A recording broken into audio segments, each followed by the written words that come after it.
Hello students, આજે આપણે unit number 3 Mohan and his veena શરૂ કરતા પહેલાં એમાં જેની વાત આવે છે પંડિત વિશ્વ મોહન ભટ્ટ, એના વિશે થોડુંક જાણીએ.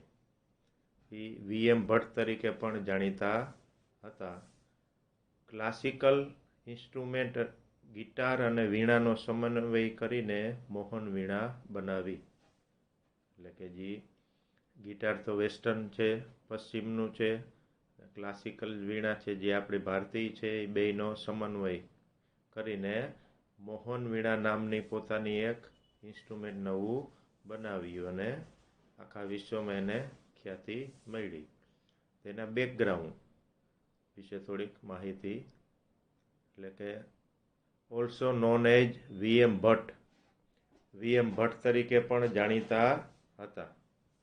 બોર્ન એટલે કે એનો જન્મ થયો તો 27 જુલાઈ 1950, એજ 70 અત્યારે છે. ઓરિજિન એટલે કે મૂળ ક્યાંના, તો કે જયપુર, રાજસ્થાન, ઇન્ડિયા. રાજસ્થાન સ્ટેટ છે એના જયપુર જે સિટી છે એનું.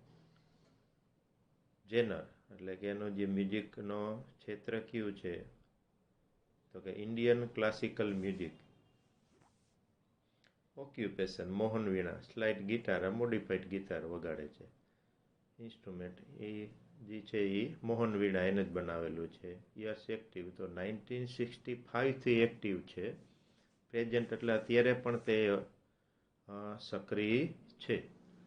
હવે એવોર્ડ્સ ક્યાં ક્યાં મળ્યા બરાબર છે ને, તો 1993 Grammy award best world music album.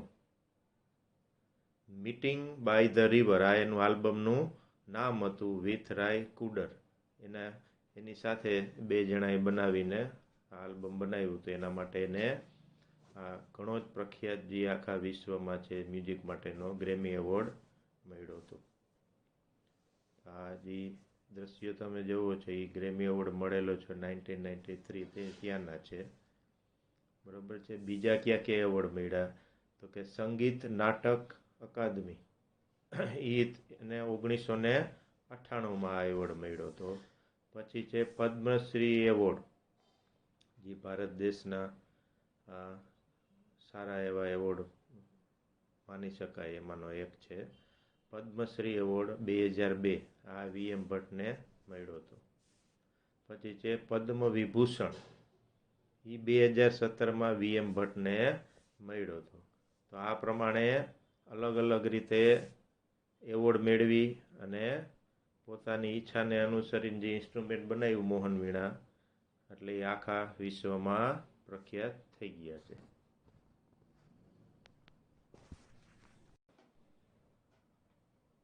Hello students, આજનો આપણો વિડીયો છે standard 9 English, unit number 3 Mohan and his વીણા.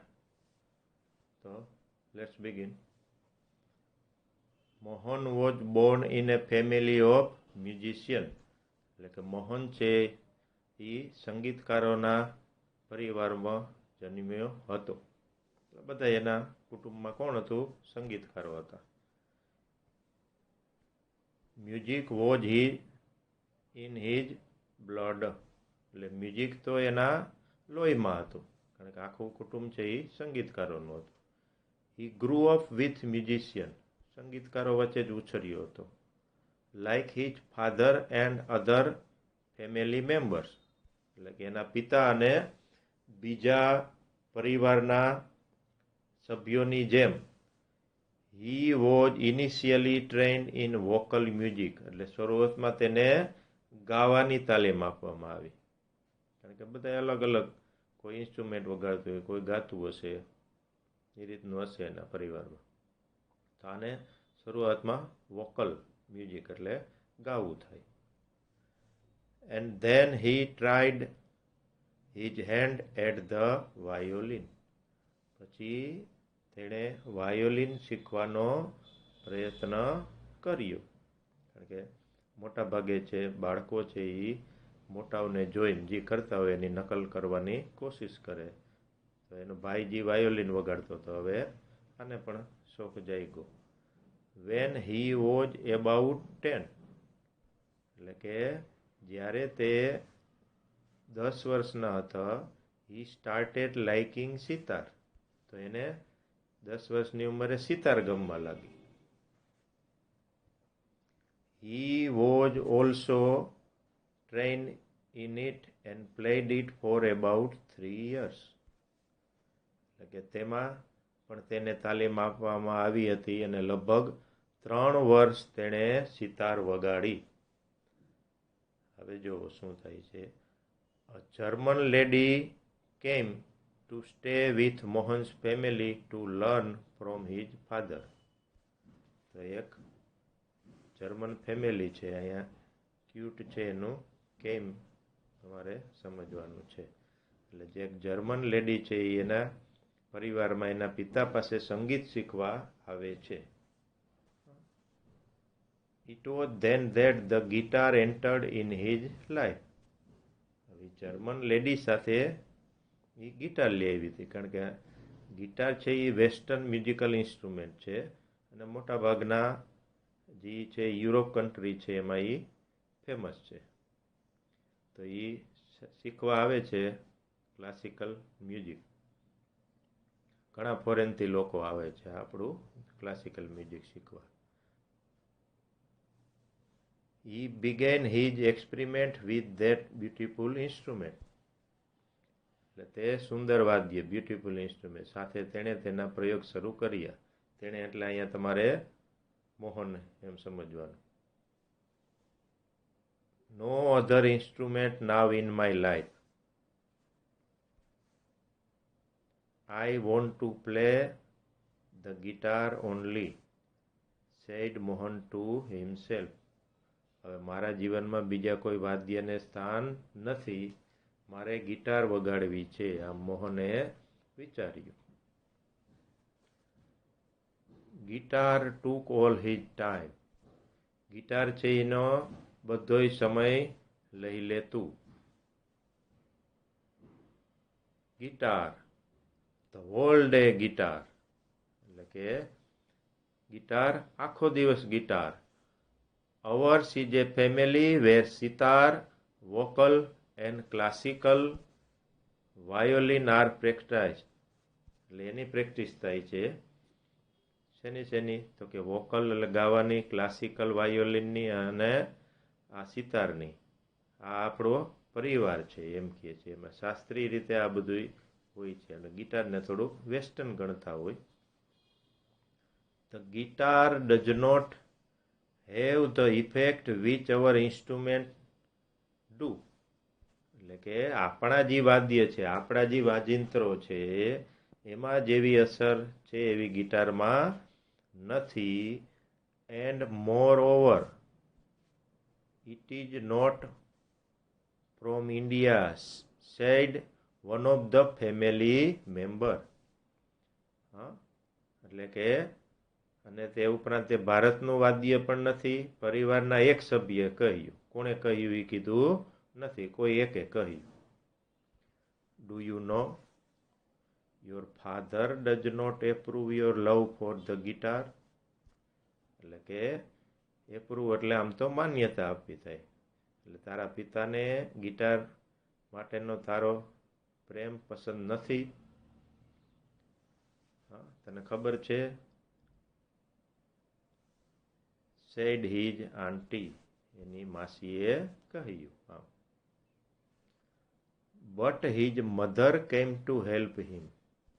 પણ એની જે માતા છે એ હંમેશા મદદે, જેમ આપણા ઘરમાં બધાને આવે છે એમ અહીંયા પણ આવે છે. Let's him follow his heart's desire, she declared. તેને તેના હૃદયની ઈચ્છા અનુસાર કામ કરવા દો એમ કે જે કરવું હોય એમ એણે જાહેર કર્યું. સી ડિક્લેર્ડ એટલે કે જાહેર કરી નાખ્યું. જાહેર કર્યું પછી પૂરું, બીજા કોઈ કાંઈ બોલે નહીં. Then his father started supporting him. પછી શું થયું? એની મધરે એમ કહી દીધું પછી એના જે ફાધર છે એ સ્ટાર્ટેડ એટલે શરૂ કર્યું, ટેકો આપવાનું, સપોર્ટ એટલે ટેકો, એ મતલબ અહીંયા તમારે મોહને એમ સમજવાનું. He was overjoyed and decided to modify this western instrument. એટલે કે તે ઓવરજોઈડ એટલે ખૂબ ખુશ થઈ ગયો, વધારે પડતું ખુશ થઈ ગયો, ઓવરજોઈડ. ડિસાઇડેડ નક્કી કર્યું, મોડિફાય એટલે કાંઈ પણ થોડાક સુધારા વધારા કરવા, ફેરફાર કરવા. ધીસ વેસ્ટર્ન ઇન્સ્ટ્રુમેન્ટ, આ વેસ્ટર્ન ઇન્સ્ટ્રુમેન્ટ એટલે તમારે ગિટાર એમ સમજવાનું. He tried to make it suitable for playing pure Indian classical music.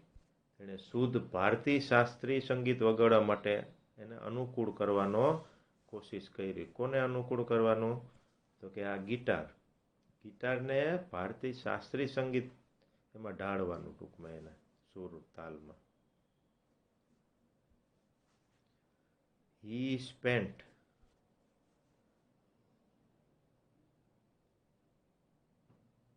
2 more years with guitar only. તેણે બીજા 2 વર્ષ આ ગિટારમાં ગાળ્યા, એટલે કે એમાં 2 વર્ષ સુધી ગિટાર જ એને વગાડ્યું ને એમાં સુધારા વધારા જે કંઈ કરવાને ઉપર ધ્યાન દીધું. One evening there was a gathering of close family friends. એટલે કે એક સાંજે એનું જે ઘર હતું ત્યાં નિકટના કૌટુંબિક મિત્રનો ગેધરિંગ એટલે કે ભેગા થવું, આમ મેળાવડો હતો. ઇન ધી સ્મોલ ગેધરિંગ એટલે કે આ એક નાના મેળાવડામાં મોહન્સ બ્રધર એટલે કે મોહનના ભાઈ, સિસ્ટર એટલે કે બહેન, એન્ડ નેફ્યુ એટલે ભત્રીજાઓ, who were also performing artists એટલે કે તેઓ પરફોર્મ કરતા, એટલે જાહેરમાં બધું કલા ટૂંકમાં કાર્યક્રમો આપતા, એટલે જાહેરમાં વગાડનાર કલાકારો હતા. played music on their classical instrument. તેમના શાસ્ત્રીય વાદ્યો પર સંગીત વગાડ્યું. કોણે કોણે? તો કે મોહનના ભાઈ, બહેન અને એના ભત્રીજાઓ. પછી શું થયું? There was A great appreciation એટલે કે તેમના ખૂબ વખાણ થયા, બધાને ગમ્યું એટલે તાલીઓ પાડીને વધાવ્યું હોય, વખાણ કર્યા હોય અથવા તો બોલ્યા હોય કંઈ. મોહન ટુ એક્સપ્રેસ હિઝ વિશ ટુ પરફોર્મ. આ જોઈને મોહને પણ ઈચ્છા વ્યક્ત કરી કે હું પરફોર્મ કરું. He played on guitar. તેણે ગિટાર વગાડી. હવે શું થાય છે? After his performance relative said એટલે કે એના જે એને ગિટાર વગાડી, પરફોર્મન્સ આપ્યું, રજૂઆત કરી, એના પછી એક સંબંધીએ કહ્યું, you need to work very hard with the new instrument. You need to work very hard એટલે કે તારે ખૂબ મહેનત કરવાની જરૂર છે આ નવા ઇન્સ્ટ્રુમેન્ટ, આ નવા વાદ્ય સાથે. નવું વાદ્ય એટલે guitar. One of the relative said એટલે બીજા સંબંધીએ કહ્યું, if it were the sitar you would have been in competition with your brother and sister. એટલે કે આ ગિટારને બદલે તું સિતાર વગાડતો હોત તો તું તારા ભાઈ બહેન સાથે અત્યારે સ્પર્ધા કરતો હોત, વગાડવાની સ્પર્ધા કરતો. You have already spent 2 years on it. એટલે કે તે આના પર 2 વર્ષ ગાયડા છે, 2 વર્ષ આ વગાડ્યું છે. But still this instrument need more. પણ હજી આ ઇન્સ્ટ્રુમેન્ટને આ વાદ્ય પર તારે વધારે મહેનત કરવાની જરૂરિયાત છે. After his performance someone said એટલે એને રજૂઆત કરી, વગાડ્યું ગિટાર, એના પછી કોઈકે કહ્યું, the sitar sound is like A flowing stream. Sitar sound એટલે કે સિતારનો ધ્વનિ કેના જેવો છે? લાઇક એટલે ના જેવો, ફ્લોઈંગ સ્ટ્રીમ એટલે ખડખડ વહેતા ઝરણા જેવો છે એમ કહે છે એક સંબંધીએ કહ્યું. Your instrument does not have that depth. તારા વાદ્યમાં, તારું વાદ્ય એટલે કયું? અહીંયા ગિટાર સમજવાનું. વાદ્યમાં તે ઊંડાણ નથી, એટલે જે સૂરની ઊંડાણ છે નહીં. યેટ અનધર સેડ, વળી બીજાએ કહ્યું. Your brother played the violin. બીજા શું કહે છે કે તારો ભાઈ વાયોલિન વગાડે છે. હિઝ સૂર એન્ડ તાલ આર સો બ્યુટીફુલ. મોટા ભાગે સંગીતમાં સૂર ને તાલનું જ મહત્વ હોય છે. આપણે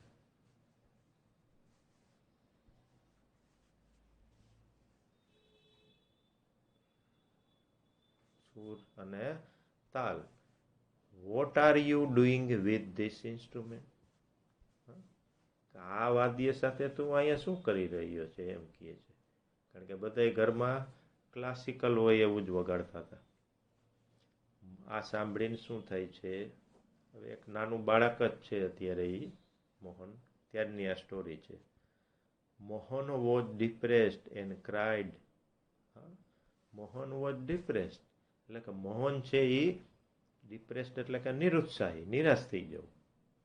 કારણ કે કોઈ આપણે વખાણ કરતા શબ્દો સાંભળે તો આપણે થોડો ઉત્સાહમાં આવી જાય, પણ કોઈ આપણી ક્રિટિસિઝમ એટલે કે ટીકા કરે ત્યારે નિરુત્સાહી થઈ જાય.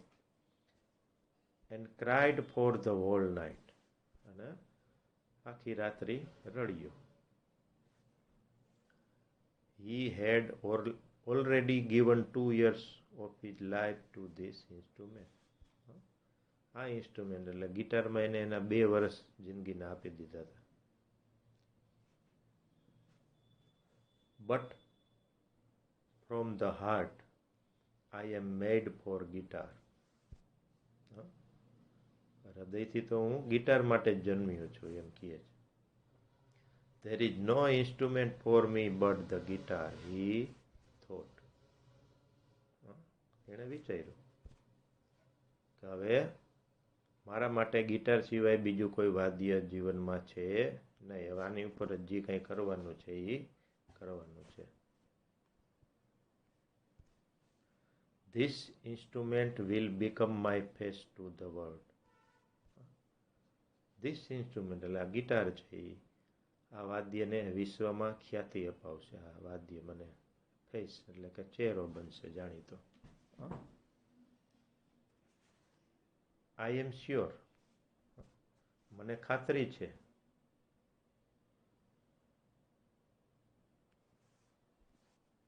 આઈ am going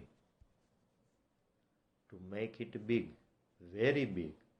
he was determined. મને હી વોઝ ડિટરમાઇન્ડ એટલે એ કૃત નિશ્ચય છે, આમ નક્કી જ કરી લીધું હોય. હું સફળ થઈશ અને ખૂબ સફળ થઈશ. I am going to make it big, very big. એટલે કે એટલું પ્રખ્યાત બનાવે છે કે આખી દુનિયા જાણશે. This experience took place when Mohan was only 16 years of age. એટલે કે આ જે પ્રસંગ બન્યો ત્યારે મોહનની ઉંમર માત્ર 16 વર્ષની હતી. It was the turning point of his life. આ એની જિંદગીનો ટર્નિંગ પોઈન્ટ એટલે વળાંક, પરિવર્તન આવતું હોય એવી પળ છે, ક્ષણ છે. Mohan doubled his riyaz and practised for about 10 hours a day. Double એટલે બમણો કરી દીધો. રિયાઝ એટલે જે પ્રેક્ટિસ કરે છે ગાવાની કે ઇન્સ્ટ્રુમેન્ટ વગાડવાની. આપણે ઘણી વખત કલાકારને જોતા હોય એમાં માસ્ટરી હોય, પણ એ સવારમાં વહેલા ઉઠીને કે ગમે ત્યારે સાંજના 2-3 કલાક તો એ રિયાઝ કરતા હોય, પ્રેક્ટિસ કરતા હોય. ત્યાં એને એનું પરફેક્શન એટલું આવે છે. તો આને બમણો કરી દીધો રિયાઝ, અને દિવસના લગભગ 10 કલાક અભ્યાસ કરતો, પ્રેક્ટિસ કરતો આની ઉપર, ગિટાર ઉપર. He also studied other aspects of guitar. તેણે ગિટારના બીજા પાસાઓનો પણ અભ્યાસ કરી જોયો કે ગિટારમાં શું છે, આમાં શું કરી શકાય. He decided, તેણે નક્કી કર્યું, to incorporate the specialty, technique and sound of every instrument into the guitar.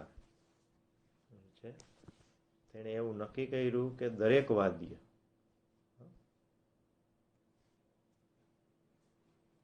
બીજા જે વાજિંત્રો છે, વાદ્ય છે, એની વિશેષતા, નિર્માણ કરવાની રીત અને ધ્વનિને ગિટારમાં મેળવીને એક કરવાનું એને નક્કી કર્યું.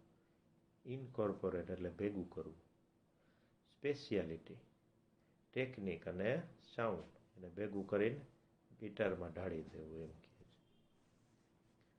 He wanted to invent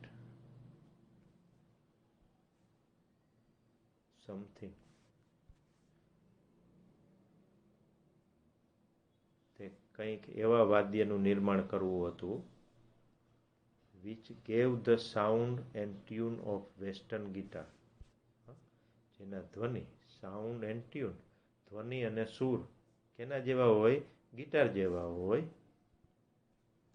but could be played like an Indian વીણા. કેવી રીતે વગાડી શકાય, ભારતીય વીણાની જેમ વગાડી શકાય, એવા ઇન્સ્ટ્રુમેન્ટની એને શોધ કરવી હતી. Not only the sound that my instrument produce is important. કે મારા વાદ્યમાંથી ઉત્પન્ન થતો સાઉન્ડ જ મહત્વનો નથી, but it must also express my vision. Vision એટલે દ્રષ્ટિ, શું કહેવું, વિચારે છે, પણ તેમાં મારી દ્રષ્ટિ પણ વ્યક્ત થવી જોઈએ એમ કહે છે. What I want to say through the instrument, he said himself. તો મારે વાદ્ય દ્વારા શું કહેવું છે તે એમાં વ્યક્ત થવું જોઈએ, આમ એ વિચારે છે. And finally, with untiring effort and understanding of ragas, he created the wonderful Mohan Veena. Finally એટલે કે છેવટે, અથાગ પરિશ્રમ, અનટાયરિંગ એફોર્ટ, એફોર્ટ એટલે પ્રયત્ન, જે પરિશ્રમ કયો છે, અનટાયરિંગ અથાગ, થાયકા વગરનો, આ જીવનમાં ખાસ જરૂરી છે. જે કાંઈ તમારે મનથી જે કામ ગમતું હોય એ કરવાનું, અને પછી એમાં પરિશ્રમ એટલો કરવાનો કે થાક ન લાગે. આમે મનથી જે કામ કરે છે એમાં કોઈ દિવસ થાક લાગતો નથી. અનટાયરિંગ એફોર્ટ્સ એન્ડ અન્ડરસ્ટેન્ડિંગ ઓફ રાગ એન્ડ એટલે કે અન્ડરસ્ટેન્ડિંગ એટલે રાગની પાછી સમજ હોવી જોઈએ, સુર, તાલ, રાગ. અને આનાથી એણે એક અદ્ભુત, વન્ડરફુલ, અદ્ભુત મોહન વીણા ક્રિએટેડ એટલે સર્જન કર્યું, નિર્માણ કરી નાખ્યું, બધાને મોડિફાઈડ કરીને બે ઇન્સ્ટ્રુમેન્ટને એક આખું નવું વાજિંત્ર બનાવી નાખ્યું. ટુડે એટલે કે આજે, the world knows Mohan as એટલે કે આજે છે દુનિયા આ મોહનને શેના તરીકે જાણે છે, તો કે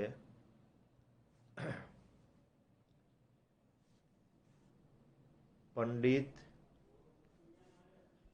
વિશ્વ મોહન ભટ્ટ. પંડિત વિશ્વ મોહન ભટ્ટ તરીકે જાણે છે, અથવા તો VM Bhatt. Winner of Grammy award, Grammy એવોર્ડના વિજેતા તરીકે આજે એને હાજી પંડિત વિશ્વમોહન ભટ્ટને ઓળખે છે.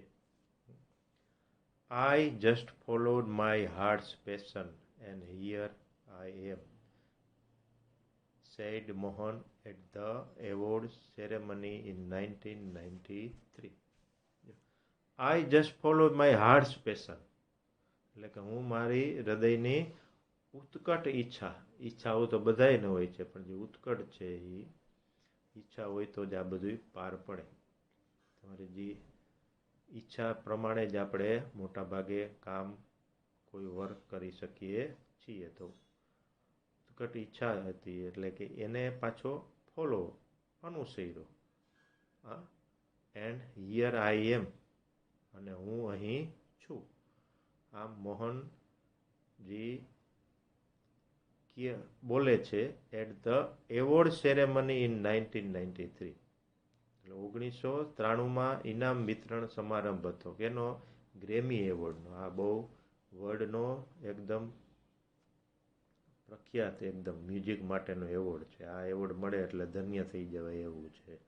અને કહે છે કે સ્ટેજ ઉપર કે જો હું અહીં છું. શેને હિસાબે છું? તો કે એની હૃદયની ઉત્કટ ઈચ્છાને અનુસર્યો, એટલે કે હું મારે જે કંઈ કરવું હતું એ કરી શક્યો. તો વિદ્યાર્થીઓ, અહીંયા આપણે આ પાઠ પૂરો કરીએ. આ વિડીયો ધ્યાનપૂર્વક જોજો.